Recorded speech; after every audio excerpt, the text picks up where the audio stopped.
안녕하세요. 이번에 볼 종목은 재룡전기입니다. 올해 전력 테마로 엄청나게 급등을 한 주요 종목 중 하나고요. 그동안 수출이 잠잠해지면서 매출에 대한 더 이상의 성장이 보여주지 못하는 좀 소강 상태에 두 달간 접어드는 과정에서 반토막이 나버린 상황입니다. 10만원을 찍고 4만원대까지 왔었는데요. 다행히 9월 들어서는 살아나는 모습을 며칠 동안 좀 보여주고 있어서 다행이 아닐 수 없습니다. 44,000원대에서 약 30%가량 상승해서 거래가 되고 있습니다. 그래서 이 추세가 앞으로 더 이어질 수 있을지 한번 봐야 할 것 같고요. 그래프 보시면 22년에 5,000원 하던 주식이 10만원 같습니다. 텐베거 터졌죠. 작년부터 분위기가 좋았어요. 작년부터 뭔가가 있었는데 2만원까지 오른 것도 사실 5,000원에서 2만원 오른 것도 대단히 많이 오른 건데 올해 3월부터 시작해서 2만원대에서 10만원까지 한달음에 달려왔던 모습입니다. 그래서 현재 시가총액은 9,500억대인데 즉 1조 5천억 이상 갔었던 거죠. 미국의 전력시장이 데이터 센터로 인해서 수혜주가 전기가 될 것이라고 사람들이 인식을 하게 됨으로써 재룡에게 기회가 온 것인데 수급 한번 보도록 하겠습니다. 재룡전기는 상승 시점 2만원대부터 시작해서 봤을 때는 기관과 외국인의 수급이 너무 좋았습니다. 개인도 이 재룡이라는 기업에 대해서 올해 2월까지만 해도 잘 알려진 바가 없었기 때문에 이런 매수매도 진입이 그렇게 크지는 않았던 상황이었는데 이후에 부각이 되면서 외국인 매수가 일단 크게 들어왔습니다. 지금 외국인이 올해 초에 4% 비중을 가지고 있었는데 20%까지 육박했고 지금 팔지 않고 그대로 가지고 있습니다. 이 부분 중요 체크 포인트로 보셔야 할 것 같고요. 즉 전기 테마가 우리나라 같은 경우는 그렇죠. 한번 상승하고 나면은 제자리를 지키는 주식이 그렇게 많지가 않습니다. 고점을 찍고 나면 도망가기 바쁘고 순환매가 돌면서 또 다음 종목을 찾게끔 되는데 지금 외국인이 보는 시각은 그런 우리나라의 전통적인 순환매의 시각으로 접근하지는 않은 것 같아요. 매수하고 매도한 다음에 또 싼 가격에서 한번 잡고 그리고 또 잡고 또 가고 팔았다가 어느 정도 이익 실현하고 계속 손바뀜도 되고 하면서 계속 올라가는 모습이었는데 물론 하락하고 나서는 지금 거래량이 많이 줄었습니다. 7, 8만원 하고 이럴 때는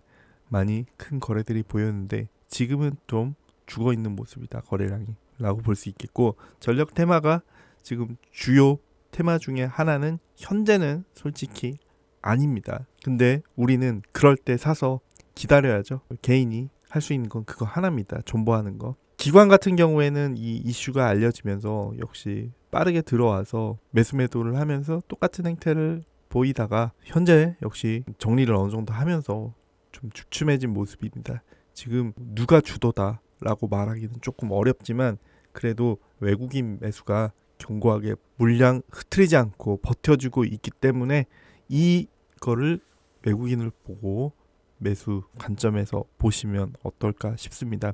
일단 레포트를 보시면서 향후에 어떻게 대응해야 할지 아이디어 한번 찾아보도록 하겠습니다. 최근의 레포트입니다. 고점론에 휘청이던 전력주 모처럼 반등, HD 현대일렉 하루 4% 올라, AI 특수 꺾여 상승 제한 우려도. 결국 AI가 다시 테마로 등극을 해야만 전력주도 상승할 수 있겠다라고 생각이 들고요. 전력 인프라주는 올해 AI 붐에 따른 데이터 센터 확장 수요에 기대 큰 폭으로 상승했습니다.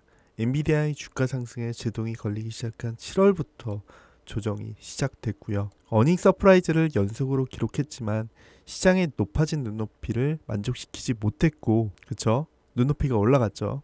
미국 경기 침체 우려까지 주가에 악재로 작용했습니다.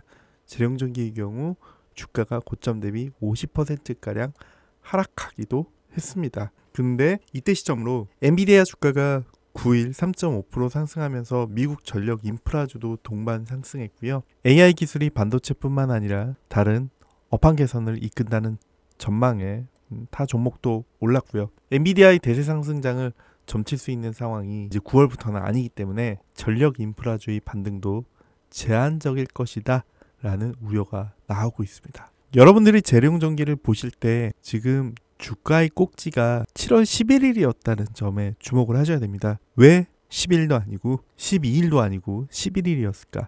11일이 7월 10일까지 수출 데이터가 발표되는 날이 그 다음 날이 7월 11일 날 열흘치 수출이 발표가 됩니다. 데이터가 이때 나고요. 이때 이 꺾이는 큰 흐름이 나오게 만든 것이 엔비디아가 꺾이는 것도 있지만 삼성의 반도체 해외 수출 매출도 꺾이는 모습이 확인이 됩니다. 정확하게 일치하죠. 삼성전자도 고점이 7월 11일 88,800원 이때입니다. 그 데이터로 한번 보여드리겠습니다. 열흘씩 집계가 되기 때문에 이때 4월 10일의 데이터가 크게 나왔을 확률이 높습니다. 그래서 아마 4월 10일부터 주가 그래프 안 보면서 제가 한번 예측해 보겠습니다. 이때 데이터 나오면서 4월 10일부터 큰 상승이 나오지 않았을까 추측을 할 수 있을 것 같고, 그리고 6월에 이 숫자가 너무 좋게 나왔죠. 5월 대비 6월이 크게 나오면서 이때 기대감이 엄청나게 커졌을 겁니다. 근데 7월에 열흘짜리 데이터를 보니까 숫자가 좀 주춤했을 거고, 이때부터 주가가 아마 꺾이지 않았을까라는 생각을 하게 됩니다. 4월 10일 그리고 한 7월 10일이었겠죠. 보시면 가다가 3월에 이미 반응이 있었네요. 한번 크게 올른 게 4월 20일 때네요. 어쨌든 4월 중에 상승이 한번 수출 데이터가 확인되는 모습으로 상승을 했고 7월에 꺾였던 모습 나오고 있습니다. 이 숫자가 왜 의미가 있냐면 반도체가 7월에 꺾이는 모습이 나왔기 때문에 주가가 이제 하락으로 방향을 틀었듯이 이 흐름과 결국 이 빠져나간 것이 재룡전기의 흐름과 같았다라고 보시면 되고요. 반대로 상승의 흐름도 예측해 볼 수 있는데 지금 이때 꺾여버린 이후에 8월이 안 좋았죠. 근데 이 데이터 9월 10일까지 데이터인데 19가 나왔습니다. 곱하기 3하면 얼마죠? 57이죠. 58 나옵니다. 그러면 9월 10일까지 나온 데이터를 보고 3 곱하면 58이 나오네? 그러면 이 전 6월 정도의 수치도 넘어갈 수 있는 거 아니야? 새로 재룡전기 실적 더 좋아지나 보네? 이렇게 사람들이 예상을 하게 된다는 거죠. 아마도 이거를 확인을 했거나 먼저 알았거나 간에 보고 재룡전기가 9월에 하락의 추세를 딛고 반등하지 않았을까라는 생각을 해보게 됩니다. 대략 그림상 맞지 않나라는 생각을 갖게 되고요. 현재 시점에서 재룡전기 수급 한번 보겠습니다. 이 시가총액 그려놓은 거랑 같은 거고요. 이 오실레이터라고 하는 부분에 대해서 말씀을 드리면 이 밑에 쪽에 있으면 좀 과매도라고 보시면 되고 위쪽에 있으면 좀 과매수 구간이다라고 좀 참고를 하시면 될 것 같습니다. 이거에 따라서 주가를 예측을 하거나 그럴 수는 없지만 실제로 물량이 어느 정도 바닥부터 치고 올라왔냐 이런 부분을 보시는 데는 이게 도움이 많이 되거든요. 이 밑에 부분에 있으면은 지금 수급이 좀 비어 있다라는 것으로 볼 수 있는데 지금은 이렇게 올라가 있는 모습은 재룡전기가 어느 정도 반등을 하면서 좀 수급들이 좀 들어와 줬다 그런 모습이다라고 볼 수 있겠고, 지금 이게 바닥에서부터 가파르게 오른 겁니다. 이게 작아 보이지만 30% 오른 수치라고 말씀드렸죠. 44,000원에서 6만원 같습니다. 거의. 그러면서 어느 정도 이 빠졌다는 거는 먹고 나오는 모습이 관측되고 있다. 그래서 이렇게 꺾인 모습에서는 당분간은 조금 조심해도 될 것 같다라는 의견 드리고 싶고요. 레포트를 보시면 미국 수출이 이끄는 QE 구조적 성장이라고 되어 있습니다. 변압기 산업은 22년부터 새로운 확장 사이클에 진입했고요. 미국의 인프라 법안 및 인플레이션 감축법이 전력기기 교체 수요를 견인하고 있습니다. 그리고 AI 발전과 데이터 센터에 따른 전력 수요 증가도 지속될 전망이죠. 그렇기 때문에 QE 성장세가 이어질 것으로 기대한다. 이 기대했기 때문에 3월에 29,000원밖에 안 했던 게 10만원 갔던 거죠. 즉 재룡전기가 다시 오르는 모습을 확인을 하려면 수출 데이터가 꾸준히 잘 나오는 모습을 반드시 보여줘야 될 것이다 라고 말씀드리고 싶습니다. 무조건 미국입니다. 변압기는 미국 시장 내 공급적 우위를 바탕으로 P의 상승과 CA 감소를 통한 수익성 향상을 지속할 것으로 기대를 하고 있었고요. 올해 1월에 변압기 생산자 가격 지수가 최고치를 경신했다고도 하고 수출 판매 단가도 20% 상승이 예상된다라는 얘기들을 하고 있습니다.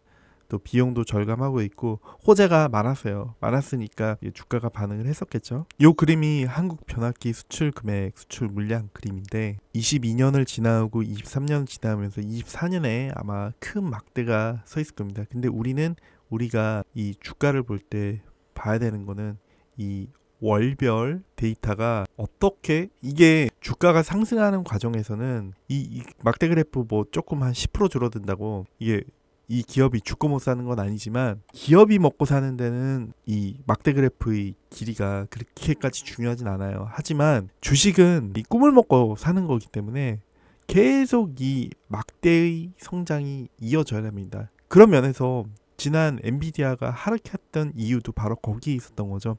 엔비디아 같은 경우도 올랐는데 우리가 생각했던 것보다 더 안 올랐어. A 플러스가 아니라 A 제로라서 너는 주가 하락이야. 이렇게 시장에서 결론을 내려버리잖아요. 이렇듯이 이런 갑자기 급등한 주식 같은 경우에는 그 추세를 이어가기 위해서는 계속적인 이런 큰 매 월마다의 상승도 고려를 해주셔야 된다라고 말씀드리고 싶고요. 재룡의 수출 데이터 관련해서는 제가 차후에 또 업데이트 해드리면서 종목 말씀 다시 드리도록 하겠습니다. 구독자분들 대상으로 1000만 원으로 1억 만들기 프로젝트 진행 중에 있습니다. 여러분들 2020년에 알테오젠, 21년에 첨보 HMM, 23년에 에코프로 이런 종목들 제때 다 따라가셨나요? 이런 대표 테마 종목들을 포트폴리오에 미리 편입하셔야 포트폴리오 수익을 높이실 수 있습니다. 현재 무료로 1000만 원으로 1억 만들기 프로젝트 진행 중이니까요. 관심 있으시다면 하단 문의 링크 터치 후 구독이라고 문자 한번 남겨주시고요. 문자 남겨주시면 현재 테마에서도 펀더멘탈이 살아있어 들어가셔서 수익 보셔야 할 종목, 아직 갈 자리가 남은 종목들 말씀드리도록 하겠습니다. 매일 5% 10%씩 꾸준히 수익 보는 습관을 들이시면 원금 회복은 물론이고 계좌가 변화하는 기적을 보실 수 있습니다. 그 기적의 순간까지 여러분들과 함께 하도록 하겠습니다. 오늘도 영상 유익하셨다면 구독, 좋아요 한번 눌러주시고요. 감사합니다.